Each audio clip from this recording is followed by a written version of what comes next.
미국에 있다 보면 한국 사람들과도 한국어가 아니라 영어로 함께할 기회가 많이 있습니다.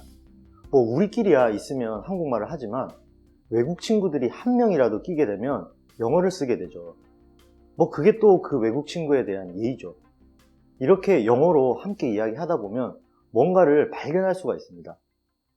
영어를 꽤 하는 한국 친구들도 미국인들은 굉장히 많이 쓰는데 우리는 거의 안 쓰는, 사실 좀 더 솔직히 말하자면 우리는 못 쓰는 영어죠. 이렇게 못 쓰는 영어 표현들은 대부분 그 뜻이 와닿지가 않아서입니다. 물론 이것은 제 개인적인 경험이기 때문에 틀릴 수도 있습니다.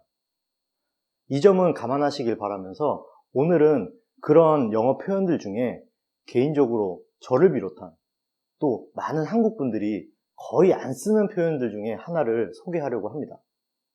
바로 sake가 들어간 문장입니다. For God's sake, shut up and leave me alone. 이 어색한 역할극 연기는 언제쯤 좋아질까요? 오늘 영상은 For God's sake, for one's sake에 대해서 함께 공부해 보고자 합니다. 이 sake가 들어가는 표현, 사실 우리는 잘 쓰지를 못합니다. 좀 심하게 이야기하면 원어민이 써도 전혀 와닿지가 않는 경우도 있습니다. 그리고 실제 써보려고 사전을 찾게 되면 제발 이렇게 되어 있습니다. 그냥 제발. 이거 please랑 같은 뜻인가? 이상하죠. 어떤 사전에는 맙소사도 되어 있더라고요. 사실 저는 태어나서 제 입으로 맙소사 해본 적은 없는 것 같습니다. 맙소사 이러면 정말 답 없죠. 여러분 공감하시나요? 오늘 영상으로 이 sake가 들어간 표현 앞으로는 잘 쓰고 잘 느낄 수 있게 해드리고 싶습니다. 자, 그러기 위해서는 오늘 두 가지만 기억해 주십시오. 첫 번째는 sake의 의미입니다. sake는 사전을 찾아보면 이유, 원인, 목적, 또 이익, 뭐 이런 식으로 나옵니다. 오늘부터는 여기서 딱 한 가지 의미만 외우셔야 합니다. 바로 이익입니다. 이익. 일단 다른 뜻은 당분간 다 버리십시오. 나중에 영어를 잘 하시게 되면 저절로 나머지도 따라오게 됩니다. 오늘은 sake는 이익이다 라는 뜻만 확실히 해두시는 겁니다. 두 번째, 이렇게 표현을 바꿔서 이해하셔야 합니다. For the sake of, 이렇게 바꿔서 느껴보시는 겁니다. 이렇게 하는 이유는 for와 sake를 띄워놓으면 이해가 잘 안 가는 것도 붙여놓으면 이해가 잘 가기 때문입니다. For the sake of, 뭐가 들어가겠죠? 가치의 전치사 for와 sake라고 하는 이익, 이 합쳐지면 어떤 느낌이 드세요? 가치나 이익은 비슷한 거죠.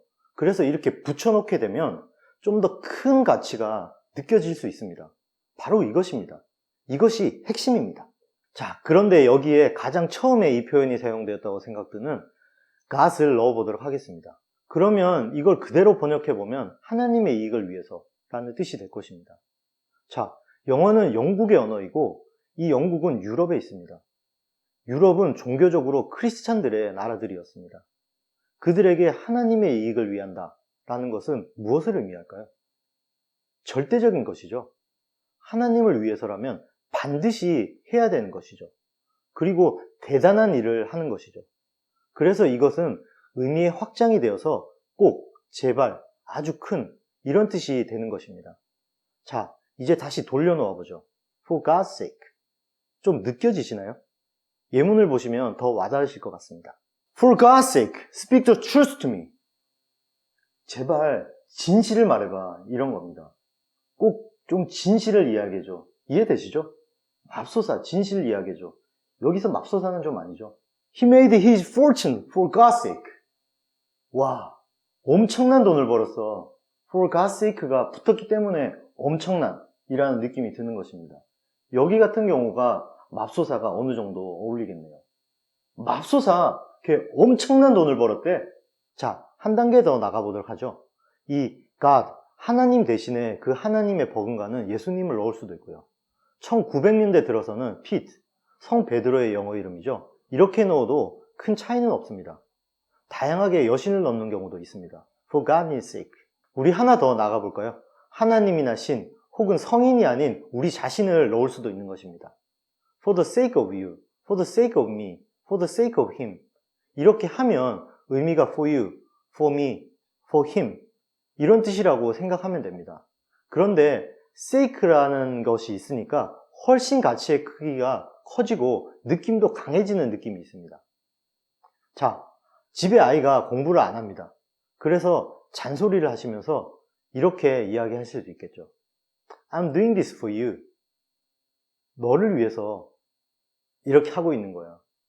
그런데 아이가 계속해서 너무 공부를 안 해서 엄마가 열이 올랐습니다. 그러면 이 느낌을 크게, 강하게 해줘야 될 필요가 있죠.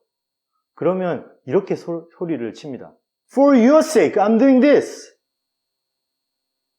이렇게 이것은 너를 위해서 이렇게 하는 거잖아 라는 뜻이지만 sake를 넣음으로써 의미가 훨씬 강해지기 때문에 그 강함의 느낌은 번역하는 사람들마다 조금씩 달라지는 것입니다. 자, 여기서 질문 하나 드려볼까요? 이건 무슨 뜻이죠? 답은 간단합니다. 예정을 생각해서입니다. 우리가 함께 해온 시간을 위해서죠. 그런데 사실 번역은 상황에 따라서 번역가마다도 다 다르게 되는 경우가 있어서 헷갈리시는 것 뿐입니다. 항상 기본 개념에 충실하셔야 합니다. 여러분, 하나의 팁입니다. For God's sake, for one's sake가 이해가 잘 안 가시면 for the sake of로 바꾸시고 for the sake of를 아주 큰 for의 느낌으로 생각하시면서 느끼려고 노력을 하셔야 합니다. 사실 for나 the sake나 같은 개념이니까 더하게 되면 훨씬 강하고 큰 의미가 되는 것 뿐입니다. 자, 이 정도면 여러분이 이 for God's sake, for one's sake 어느 정도 느껴지시리라 생각이 듭니다. 자꾸 사용하다 보면 한국어의 맙소사도 느껴질 때가 옵니다. 그러나 우리가 함께 공부했던 이 근본적인 이유를 알고 사용하는 것과 무작정 문장을 외워서 느끼는 것에는 큰 차이가 있습니다. 저희는 원어민이 아니잖아요. 영상을 끝까지 봐주셔서 감사합니다.